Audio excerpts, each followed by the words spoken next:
કેજરીવાલજીએ એક ટ્વીટ કર્યું કે એક ન્યૂઝ છપાયેલા હતા કે 157 સ્કૂલનો ધોરણ 10નું પરિણામ 0% બાળકોનું આવ્યું.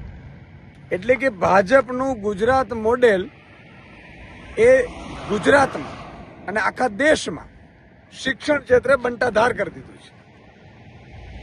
તમે વિચાર કરો, ભાજપવાળા કૂદે છે કે અરવિંદ કેજરીવાલજી જે ટ્વીટ કર્યું છે 2 વર્ષ જૂનું છે. અરે ભાઈ, 2 વર્ષ જૂનું હોય કે 30 વર્ષ જૂનું હોય, તમારી જ સરકાર છે, તમારી જ સરકારમાં બંટાધાર થયું છે, તમારી જ સરકારમાં શિક્ષણની આ સ્થિતિ થઈ છે. તમે શિક્ષકોની ભરતી નથી કરતા, તમે જ્ઞાન સહાયકોની ભરતી કરીને બેરોજગાર યુવાનોને તો નોકરી નથી જ આપતા, પણ સાથે સાથે તમે બાળકોનું ભવિષ્ય ખતમ કરી નાખ્યું છે. આજે શિક્ષણ ક્ષેત્રે ગુજરાત ખૂબ પાછળ વહી ગયું છે.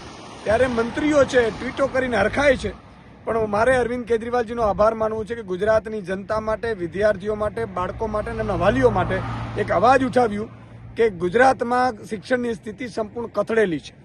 એટલે હું અભિનંદન આપું છું અને ભાજપના નેતાઓને એમ કહું છું કે ટ્વીટ કરવાથી નહીં, તમે પરિસ્થિતિ સુધારો. તમે છેલ્લા 5-7 વર્ષમાં 5000 સરકારી સ્કૂલો બંધ કરી છે. શરમ આવી જોઈએ. તમે ખરેખર તો 10,000 સ્કૂલો સરકારી ખોલવી જોતી હતી, પણ ભાજપવાળાની પ્રાઇવેટ સ્કૂલો ખોલવા માટે સરકારી સ્કૂલો બંધ કરે છે, સરકારી સ્કૂલોમાં ભરતી નથી કરતા, સરકારી સ્કૂલમાં શિક્ષણ સુધરવા નથી દેતા, કારણ કે પોતાનો ધંધો ચાલે. એટલે આ વાત વાસ્તવિકતા છે અને ગુજરાતની જનતા પણ જાણી ચૂકી છે.